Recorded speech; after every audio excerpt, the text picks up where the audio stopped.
Bonjour à tous, dans cette vidéo je vais vous expliquer comment j'ai généré 6494 € en 4 trades. Donc je vais vous les présenter un par un pour vous montrer comment je suis rentré, comment je suis sorti, comment j'ai géré les trades, pourquoi je suis rentré et pourquoi je suis sorti, afin que vous puissiez vous aussi commencer à générer de l'argent grâce au trading. Et n'oubliez pas également, si vous voulez faire de l'argent pendant votre période d'apprentissage, vous pouvez générer vos premiers gains avec moi dès aujourd'hui. J'envoie un signal quotidien offert dans mon canal Telegram totalement gratuit. Vous êtes plus de 6500 à copier tous les jours mon signal offert. Donc vous pouvez rejoindre mon canal gratuit. Et si vous voulez bénéficier de 4 à 8 signaux quotidiens, vous pouvez rejoindre mon canal de trading VIP où là j'envoie beaucoup plus de signaux pour faire beaucoup plus de gains et donc augmenter la rentabilité. On va commencer sans plus tarder par l'USD CAD. À noter que tout ce que je vais vous montrer sont sur une stratégie en H4, sur du swing trading. Les trades vont durer plusieurs jours, c'est l'objectif. L'USD CAD est très intéressant parce que je suis sorti en stop loss créditeur correctement. Et pour ceux qui ont du mal à gérer les stop loss créditeurs, eh bien regardez vraiment comment je m'y suis pris parce que vous aurez pu vraiment prendre beaucoup moins que moi. Alors, l'USD CAD,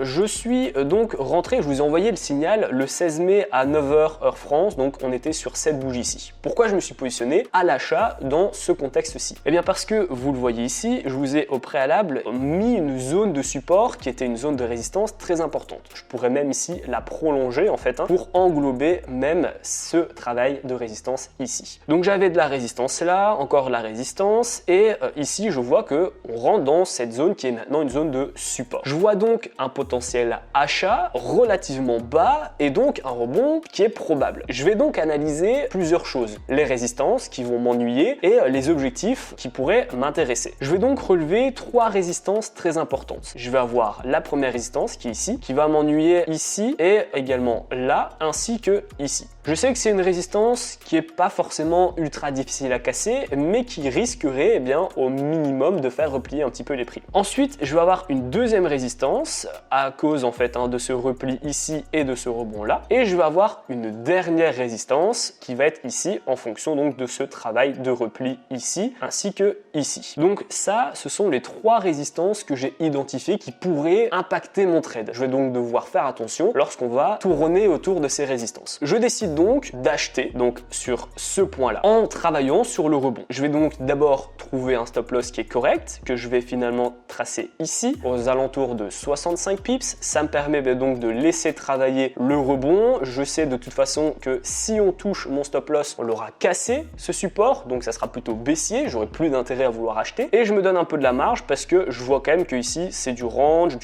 et du range, donc on pourrait très bien rebondir même en ayant cassé ma zone de support. Donc voilà, je me donne une zone de sécurité sur mon stop loss et mon take profit, étant donné que je fais du swing trading et que je suis au courant des résistances qui vont m'ennuyer, eh bien je mets mon take profit en fait ici au plus haut entre guillemets sur la 3e résistance que j'ai pu observer. Je vais donc me positionner ici, je vois que ça part bien, mais voilà, on replie, on rebondit, on replie. Je sens que le rebond n'a pas encore vraiment pris. C'est pas du tout un signal baissier, c'est pas du tout une mauvaise chose, c'est juste que voilà, ça travaille, ça travaille, ça travaille. Je vais donc ne pas du tout vouloir mettre un break-even ou un stop loss créditeur, etc. tout de suite quelques heures après m'être positionné parce que je sais que je fais du swing trading, donc je dois laisser respirer les prix. Je me dis voilà, il n'y a pas de souci, tant qu'on reste dans ma zone de support et qu'on rebondit, j'ai pas de raison de vouloir précipiter les choses. Je vais donc laisser les prix se faire tout simplement. Donc ici, je vois que j'ai une deuxième tentative sur le bas de ma zone de support, suivie à ce moment-là d'un rebond. Là, je vois que le rebond commence à prendre parce que du coup, je vois qu'il y a un signal haussier, il y a de l'engouement haussier, on va aller chercher un peu plus haut, un peu plus vite également. Donc voilà, je me dis ok, cette fois-ci, ça peut partir. J'ai pas vraiment envie, encore une fois, de mettre un stop loss créditeur tout de suite alors qu'on n'a même pas encore cassé ni testé ma première résistance, donc je laisse faire les choses. Et je vois que très rapidement, on trouve ici la première résistance que j'avais identifiée. En plus, vous savez que moi, donc je travaille en price action et que j'aime bien mettre toujours ma moyenne mobile simple à 200 périodes. Et là, bien, on est pile dessus. J'ai vraiment les prix qui vont toucher ma résistance 1 ainsi que ma moyenne mobile simple à 200 périodes. Donc, pas de panique. Là, je sais c'est qu'on a touché ma première résistance et donc je m'attends à un repli. Donc je vais pas coller mon stop loss créditeur au prix. Par contre, je vais quand même devoir mettre un stop loss créditeur parce que mine de rien à ce moment-là, donc pour vous donner une idée, moi je suis rentré ici, alors voilà, et on est quand même ici à 68 pips de gain actuellement. Donc je dois sécuriser cet argent parce que ça commence à être intéressant. Par contre, il faut que je le fasse correctement parce que je dois laisser la possibilité au prix de ralentir un petit peu et surtout de casser après. Si je colle les prix et que finalement on touche la résistance 2, eh bien moi je serai déjà plus en position parce que je me serais déjà fait sortir. Donc comment je vais faire? Regardez ici, on voit donc que j'ai une première tentative. À ce moment-là, je mets pas tout de suite mon stop loss créditeur, mais je vais le mettre en fait à mi-chemin. Je vais le mettre en fait aux alentours d'ici à la base donc de mon rebond après mon repli ici. Voilà, je laisse beaucoup de jeu pour laisser respirer, laisser travailler la résistance, etc.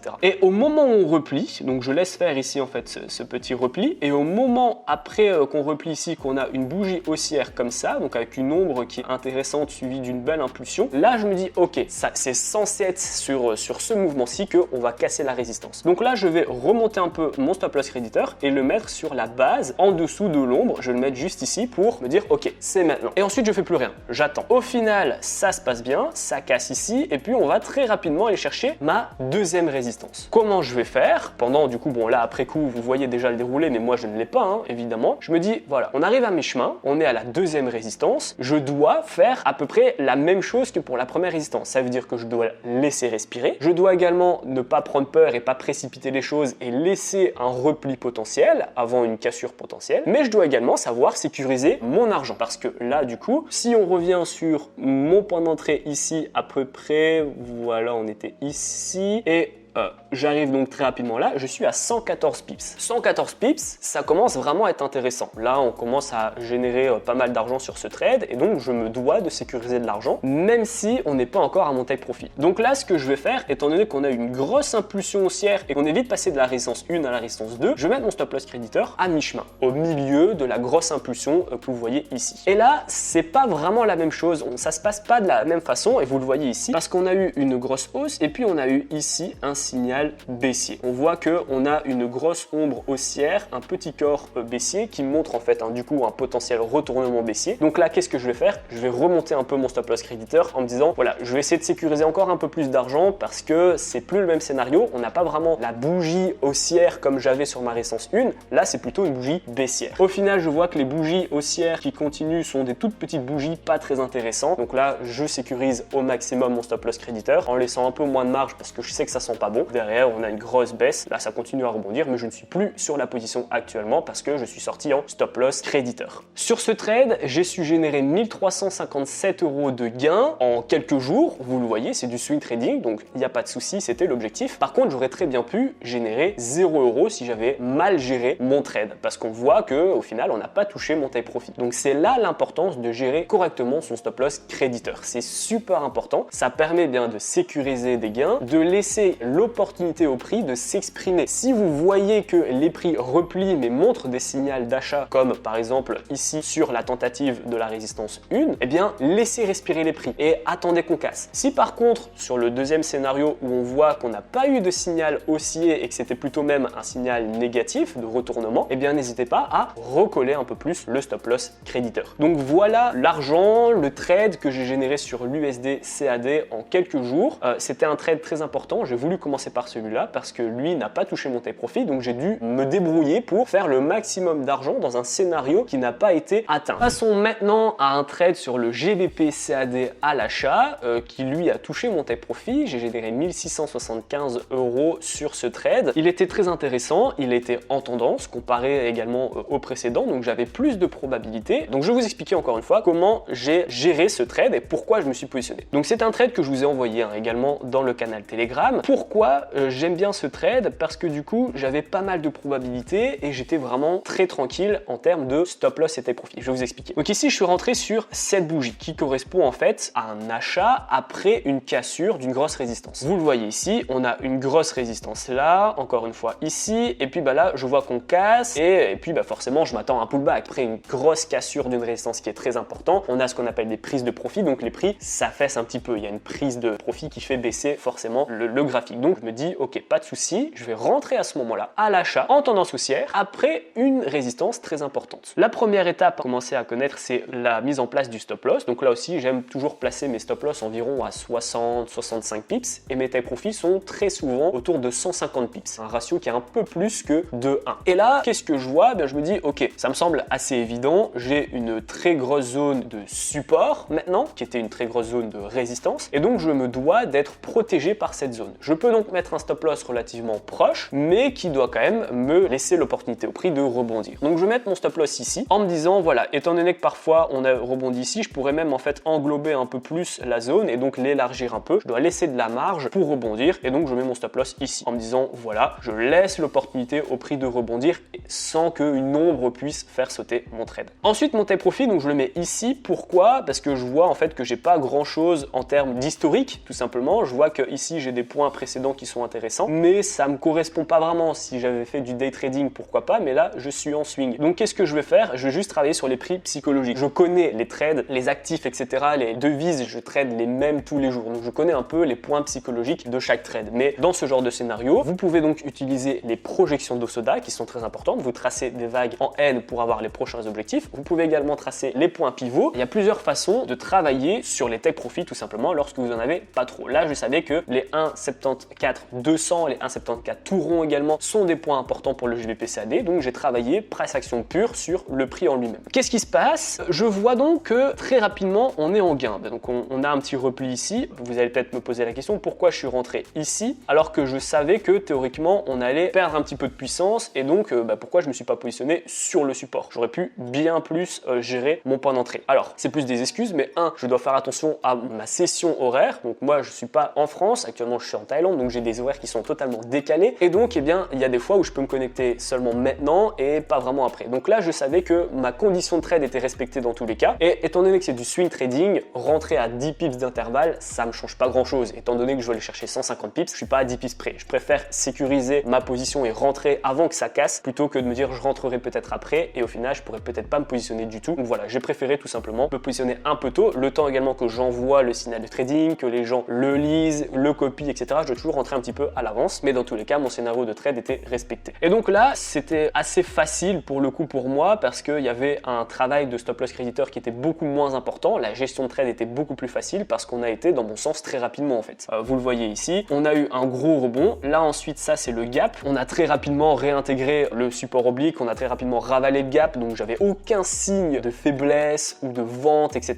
Donc j'étais vraiment très tranquille. Et après voilà, ça monte, ça monte, ça monte. J'ai ici une petite résistance qui était là et qui au final a fait replier les prix, mais j'ai deux petites bougies donc baissières, mais qui ne ravalent pas en fait. Disons que j'aurais commencé à prendre peur si on avait ici voilà un plus haut, plus bas, plus haut puis on replie un peu. On a un plus haut. Si les prix avaient cassé ce support ici et qu'on avait été plutôt ici, là j'aurais commencé à prendre un peu peur en me disant c'est potentiellement un signe de faiblesse. Mais là c'est cohérent, les plus bas sont de plus en plus hauts, les plus hauts sont de plus en plus hauts également, donc je laisse respirer en fait tout simplement les prix. Ensuite j'ai une énorme bougie ici haussière qui vient ravaler en fait le travail baissier. Donc là qu'est-ce que je me dis? Je me dis bah voilà, c'est simple, c'est fait, j'ai un ravalement de la baisse précédente, donc c'est une énorme indication haussière en fait, c'est un très bon signe pour moi, et donc derrière en fait on touche mon take profit ici. Donc c'était très facile ce trade pour le coup, il a duré pas vraiment longtemps et il m'a fait gagner beaucoup d'argent. Donc ce trade m'a fait rapporter 1675 € en 5 jours, donc ça reste du swing, je me positionne le lundi, je ferme le vendredi, voilà c'est vraiment ma vision des choses. 1675 € qui représentent environ 150 pips parce qu'on touche mon take profit à 150 pips, donc tout s'est bien déroulé sur le GBP/CAD. Il est très intéressant de vous le montrer ici pour vous dire que voilà, même si parfois on est un peu haut, faut pas hésiter à se positionner à l'achat quand c'est nécessaire. Par exemple ici on est très haut comparé à la moyenne mobile, donc je pourrais prendre peur et me dire oui mais on est peut-être un peu trop haut, on va pouvoir toucher peut-être la moyenne mobile, etc. Oui, mais étant donné qu'on a cassé une grosse résistance, en fait ça revient un peu à zéro entre guillemets, parce que là j'ai un support qui vient me protéger. Évidemment si j'avais pas cette zone de support là, je me serais pas positionné à l'achat aussi haut. Donc c'est vraiment cette zone-ci qui m'a fait faire rentrer sur ce trade. On casse une zone de résistance qui était très importante, qui devient donc maintenant une zone de support qui est très importante. Et donc à ce moment-là, ça me permet de tracer un stop loss relativement proche. Parce que si j'avais pas cette zone ici, mon trade était complètement différent parce que mon stop loss, j'aurais dû le mettre beaucoup plus bas et donc à ce moment-là, je rentrais pas correctement au niveau de mes ratios. J'aurais pas eu un bon ratio et donc je me serais pas positionné tout simplement. Voici le troisième trade qui m'a fait générer 1806 € sur le GBP/JPY, toujours avec une stratégie de swing trading. Celui-là là a été mis grâce à la corrélation positive. Je vous ai montré juste avant avec une paire en GBP et là encore en GBP. Étant donné que je vais me positionner, donc vous l'avez vu juste avant sur le GBP CAD à l'achat, je me dois entre guillemets de me positionner sur le GBP GPI à l'achat pour être cohérent. Ça peut dépendre, la corrélation n'est pas toujours à 100% positive, mais là, si j'achète GBP CAD et que je vends GBP GPI, je vais être en gain sur l'un mais en perte sur l'autre. Je pourrais pas être en gain sur les deux, à part si vraiment on a potentiellement des événements économiques qui pourraient modifier certaines paires et donc impacter la corrélation. Mais là, donc je l'ai mis en fonction de la corrélation positive pour du coup me diversifier, ne pas mettre tous mes œufs dans un seul actif en fait. Et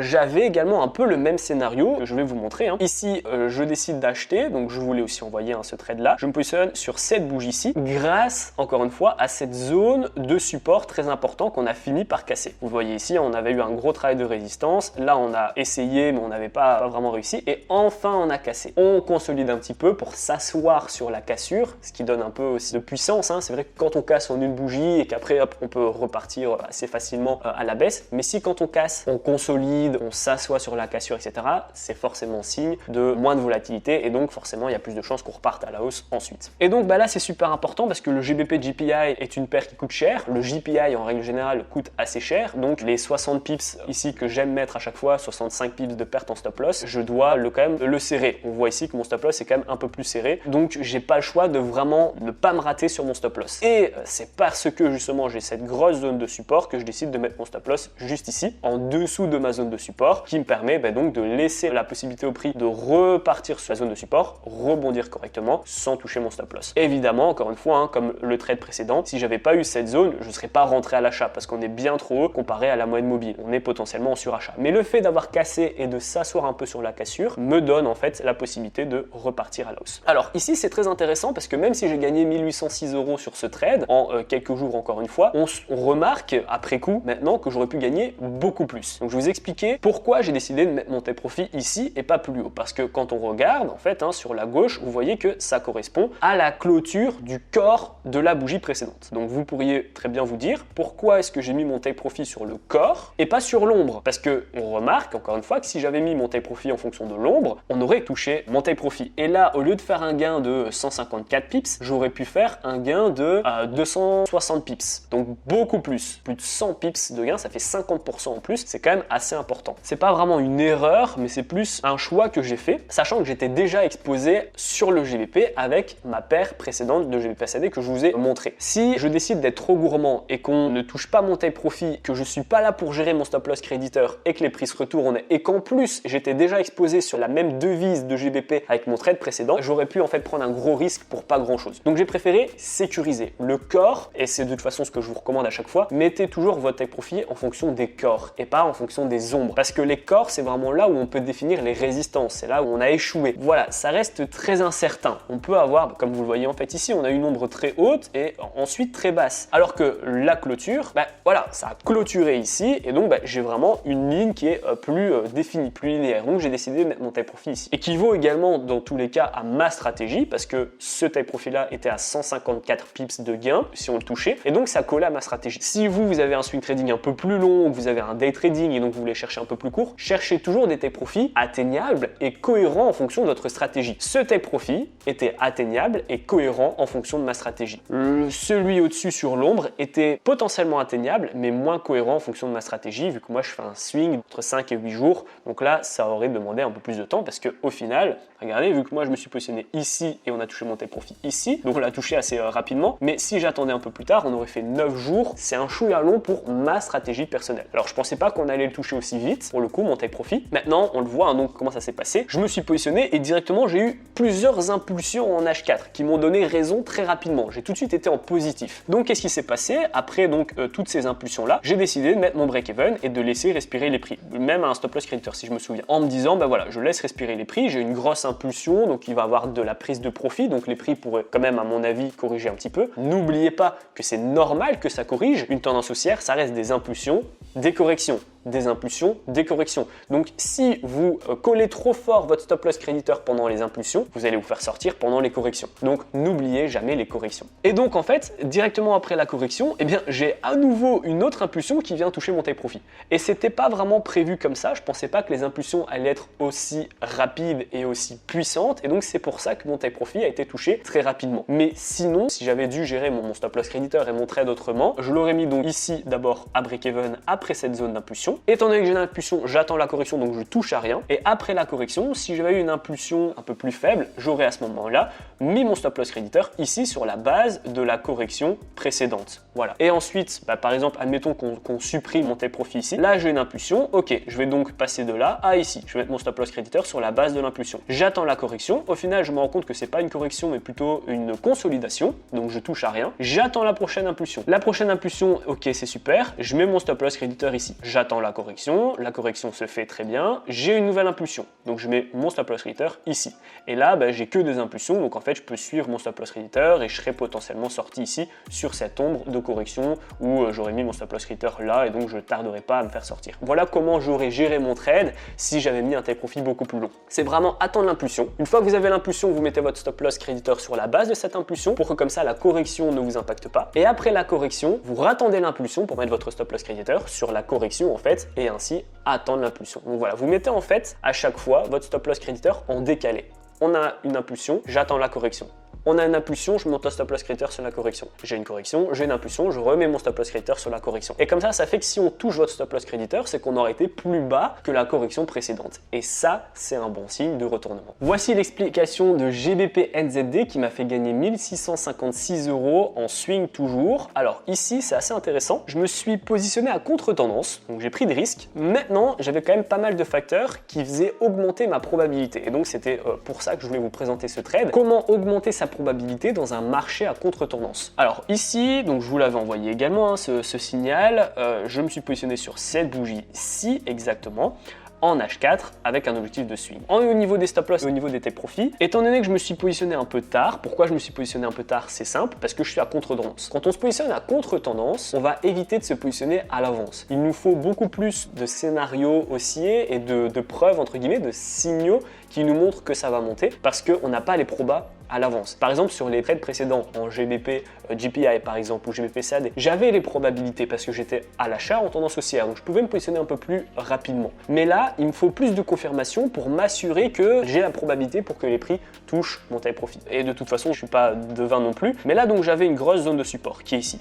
Donc là, je vois avec les ombres, etc., je sais qu'on est dans une zone de support. Je pourrais même la prolonger pour vous montrer ici, zone de résistance, etc. Donc je sais que c'est une zone qui est importante. Et je sais également, donc vous l'avez vu, mais je vais vous la tracer très rapidement, mais on est ici, hop, voilà, dans une sorte de support oblique. Je pourrais tracer comme ça, je pourrais tracer comme ça, enfin voilà. J'ai un canal baissier en fait, tout simplement. Et donc, là, je me rends compte que je suis sur le bas d'un canal baissier et sur une zone de support. Quand on est dans le bas d'un canal baissier, ça monte, ça baisse, ça monte, ça baisse. Donc là, il y avait de fortes chances qu'on rebondit, étant donné qu'on était dans le bas du canal. Il y a de fortes chances qu'on remonte vers le haut du canal. Et qu'en plus, j'ai ma zone de support qui va faire rebondir les prix. Donc là, j'ai deux indicateurs techniques, pour le coup, c'est pas vraiment un indicateur comme le RSI, etc., mais c'est plutôt du price action, encore une fois. Mais j'ai deux confirmations potentielles de signaux qui me disent, ok, là, ça peut rebondir. Par contre, je dois attendre d'avoir un signal que les prix rebondissent. Je peux pas me positionner trop rapidement parce qu'on pourrait très bien remonter un peu et après casser ma zone de support. Donc c'est pour ça que je me suis positionné beaucoup plus tard en attendant vraiment notamment cette bougie ici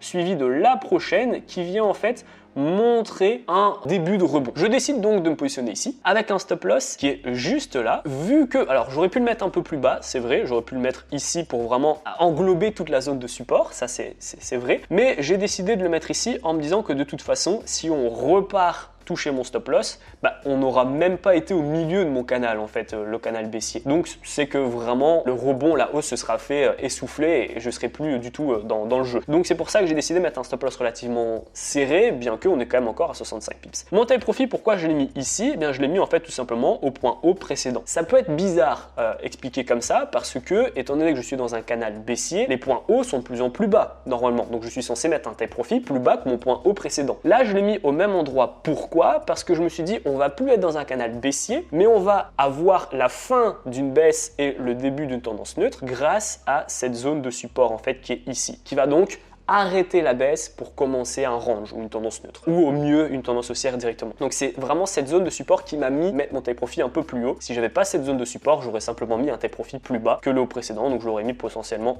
ici en fait, tout simplement. Et donc bah là, assez facile, mais attention, je vais vous expliquer pourquoi. Donc là, j'ai toujours été en gain. Ça, chaque bougie, vous voyez, c'est 4 heures, donc j'ai toujours fait de l'argent, fait de l'argent, fait de l'argent. Là, j'ai eu du coup forcément une grosse, alors c'était pas une peur, mais c'est un essoufflement parce que du coup c'était un point bas, plus bas que le point au précédent. Donc là, en fait, ici, c'est le résultat du canal baissier. Et ensuite, ça a baissé très fortement, on a eu un rebond et on a touché mon take profit. Moi, personnellement, j'ai pas attendu qu'on touche mon take profit. Je suis pas sorti sur mon take profit. Donc l'argent que j'ai généré, c'est grâce à mon stop loss créditeur parce que je suis parti avant cette grosse baisse. Je vais vous expliquer comment j'ai fait, mais c'est assez simple. Je me positionne ici, j'ai une clôture. Très bien, bon, je fais rien, c'est que le début, je suis en swing, donc je fais rien. J'ai une grosse impulsion ici. Je décide donc de mettre à break-even. Et puis en fait, chaque bougie ici sont des impulsions haussières dans mon sens. Donc je vais en fait chaque fois prendre mon stop loss créditeur et le mettre à la base des bougies H4 précédentes. Ensuite, donc là, je vois qu'on arrive du coup très haut, donc je fais attention, je mets un peu de la marge, je m'arrête ici. Une petite bougie baissière, mais voilà, il n'y a rien d'extraordinaire. De toute façon, elle est rapidement ravalée, donc je fais rien du tout. Sur cette bougie haussière, je ne monte pas non plus mon stop loss créditeur parce qu'on a fait que ravaler la baisse, mais on n'a pas fait une impulsion, on n'a pas fait un plus haut forcément. Et là, j'ai deux bougies baissières d'affilée qui viennent du coup ravaler le travail de ma bougie haussière et qui me fait penser que du coup, on est dans un canal baissier, donc le point haut est terminé, il est plus bas que le point haut précédent et donc on va repartir à la baisse. Donc je décide de mettre mon stop loss créditeur ici et je me fais sauter ici avant la grosse baisse. Pour les gens qui étaient un peu moins précis, ce serait de toute façon fait sortir là ou là ou là, étant donné que la baisse est tellement puissante et que là vous avez eu tout le temps de monter votre stop loss créditeur tranquillement, donc dans tous les cas c'est cette bougie-ci qui aurait fait sortir à peu près tout le monde. Pour les gens qui mettent pas de stop loss créditeur et qui n'étaient pas devant leur ordinateur, bon on a eu le rebond et on a touché le take profit. Maintenant, ce genre de scénario arrive très peu, donc c'est pour ça, encore une fois, l'importance de toujours mettre des stop loss créditeurs. Je ne vous demande pas de vous connecter toutes les 5 minutes. Là, vous voyez que chaque bougie font 4 heures, donc dans l'idée, vous pouvez même potentiellement ouvrir votre ordinateur toutes les 4 heures, déjà c'est déjà beaucoup, ou toutes les 8 heures en fait, toutes les 2 bougies. Là vous voyez par exemple qu'on avait 2 bougies haussières à chaque fois, donc toutes les 8 heures on avait 2 grosses bougies, ça vous permettait largement de mettre votre stop loss créditeur tranquillement. Et donc là sur ce trade, je me suis positionné ici, je me suis fait sortir ici, c'était assez rapide, là c'était vraiment plus un day trading gourmand qu'un swing, mais étant donné que j'étais déjà à 100 pips, d'où l'impulsion qui était importante,